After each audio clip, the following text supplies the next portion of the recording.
మన ఆచారాలు, సంస్కృతి, సాంప్రదాయాలకు స్వాగతం. అందరూ ఎలా ఉన్నారు? నేనైతే చాలా బాగున్నాను. మీరు ఎలా ఉన్నారో కామెంట్ రూపంలో తెలియజేసండి. మరి ఈరోజు వీడియో కోసం ఎదురు చూస్తున్నారు కదా. మరి ఈరోజు కథ ఏంటో తెలుసుకున్నామా? మరి ముందుగా అందరికీ హనుమాన్ జయంతి శుభాకాంక్షలు. మరి వీడియో ఏంటో మీకు అర్థమైపోయి ఉంటుంది కదా. తెలుసుకుందామా? మరి ఈరోజు మనం మాట్లాడుకోబోతున్నది భక్తి, బలం, విశ్వాసానికి ప్రతీక అయిన శ్రీ హనుమంతుడి జన్మదినం హనుమాన్ జయంతి గురించి. హనుమాన్ జయంతి అంటే ఏమిటి? ఎందుకు జరుపుకుంటాం? హనుమంతుడి జననం ఎలా జరిగింది? ఆయన శక్తుల మహిమలు ఏమిటి? మరి తెలుసుకుందామా? మరి హనుమాన్ జయంతి అంటే ఏమిటి? హనుమాన్ జయంతి అనేది శ్రీ ఆంజనేయ స్వామి జన్మదినం.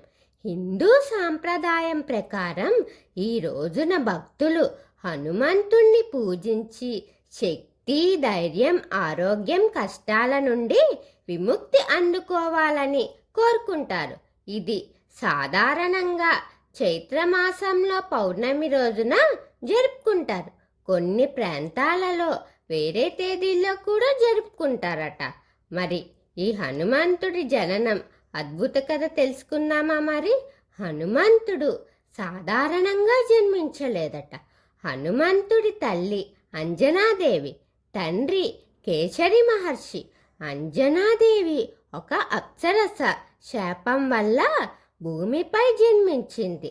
ఆమె శివుణ్ణి ప్రార్థించి, ఓ శివుడా, నాకు ఒక గొప్ప కుమారుడు కావాలి అని వరం కోరిందట. అప్పుడు వాయుదేవుడు ఆశీర్వదించాడు.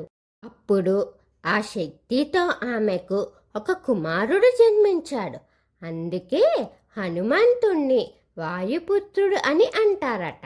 మరి హనుమంతుడి చిన్నప్పటి అద్భుతం ఏంటో తెలుసుకున్నామా? మరి హనుమంతుడు చిన్నప్పుడే చాలా చిలిపి. ఒకరోజు ఉదయాన్నే సూర్యుడు ఎర్రగా కనిపించాడట. అది పండు అనుకుని హనుమంతుడు ఆకాశంలోకి ఎగిరి సూర్యుడిని పట్టుకోవడానికి ప్రయత్నించాడు. ఇది చూసి దేవతలు చాలా భయపడిపోయారట. ఇంద్రుడు వజ్రాయుధంతో కొట్టాడు. హనుమంతుడు కింద పడిపోయాడు. వాయుదేవుడు కోపంగా గాలి నిలిపివేశాడు. దేవతలు భయపడి హనుమంతుడికి వరాలిచ్చారట.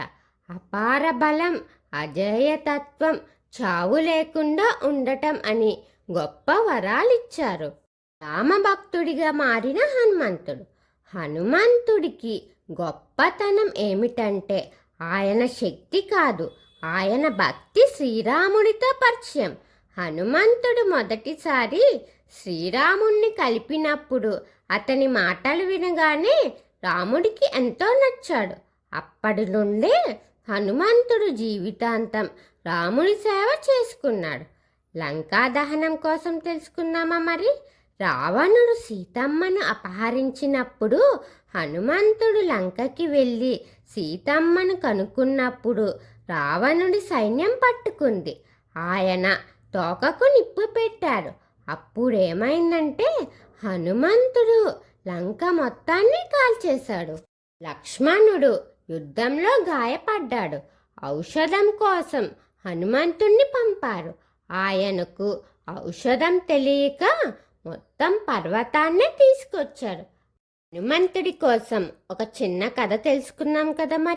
మరి హనుమాన్ జయంతి రోజు ఏవి చేస్తే మంచి ఫలితాలు వస్తాయో తెలుసుకుందామా? శక్తి, తెలివి, భక్తి. హనుమాన్ జయంతి అంటే హనుమంతుడి భక్తిని స్మరించుకుంటారు. ఆయన శక్తిని పూజిస్తారు. కష్టాల నుండి విముక్తి కోరుకుంటారు. భక్తులు భజనలు చేస్తారు. హనుమాన్ చాలీసా చదవడం, ఉపవాసం, ఆలయ దర్శనం, పూజలు. హనుమంతుడి మహిమలు. హనుమంతుడు శక్తిదేవుడు, భక్తి చిహ్నం, కష్టాల నివారకుడు. ఆయన్ని పూజిస్తే భయం పోతుంది, ధైర్యం పెరుగుతుంది, శక్తి వస్తుంది. మన జీవితానికి పాఠాలు హనుమంతుడి నుంచి నేర్చుకోవాలి అని పురాణాలు చెబుతున్నాయి. భక్తి ఉంటే అసాధ్యం లేదు. అహంకారం లేకుండా ఉండాలి. గురువు మాట వినాలి. ధైర్యంగా ఉండాలి. హనుమాన్ జయంతి మనకు భక్తి, ధైర్యం, సేవ భావం నేర్పుతుంది. ఒక మంచి కథ తెలుసుకున్నాం కదా. మరిన్ని కథల రహస్యాల కోసం ఎదురు చూస్తూ ఉండండి. మన ఆచారాలు, సంస్కృతి, సాంప్రదాయాలు వీటి మీద మీకు ఆసక్తిగా ఉంటే నా ఛానల్ని సబ్స్క్రైబ్ చేసి అలాగే పక్కనే ఉన్న బెల్ ఐకాన్ క్లిక్ చేయండి. నా వీడియోస్ని ఆదరించి లైక్, షేర్, కామెంట్ చేయండి. ఓం శ్రీ మాత్రే నమః.